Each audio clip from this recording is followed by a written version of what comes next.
Hi, this is Jonathan Rosenhead, Jerusalem psychotherapist. This week's Torah and Psychology post for Chayei Sara is going to discuss the topic of marriage.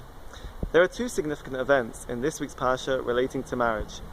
Number one is the purchase of Ma'aras HaMachpelah, which is interpreted as the final act of love of Avraham Avinu for Sara Imenu in finding a burial plot for her. And number two is the process of finding a wife for Yitzchak and the following marriage to Rivka. And these two events are connected in the sense that it represents a cycle of one marriage coming to an end, Avraham and Sara, and one marriage beginning, Yitzchak and Rivka. And the psychological research into marital satisfaction has also found a cycle from beginning to end, in that at the beginning marital satisfaction is pretty high, but then as life goes on and life becomes more stressful, this can have a strain on the marriage and bring down marital satisfaction. But the research shows and has found that if you can stick it out and reach to later years in marriage, marital satisfaction goes up again and even reaches a higher level than it was at the beginning.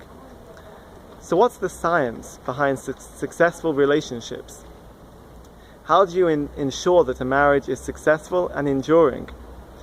So one of the most prominent researchers into the psychology of marriage, John Gottman, has suggested a number of principles for increasing intimacy and reducing conflict.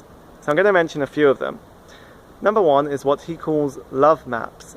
Love maps is taking a genuine interest in the internal and external world of your spouse to really understand their goals, their values, and their dreams. And this can help to nurture connection and affection. Number two is what he calls turning towards and turning against. He finds in the research that couples often make small bids for attention, for the attention of their spouse. And if these bids for attention are noticed, then this is called turning towards. But if they are ignored or missed, then this is turning against. And this is an important factor in being attentive and being present within a marriage. And finally, there's the concept of managing conflict. Conflict is inevitable in a marriage. It's going to happen, but it can be a good thing, depending on how it's managed.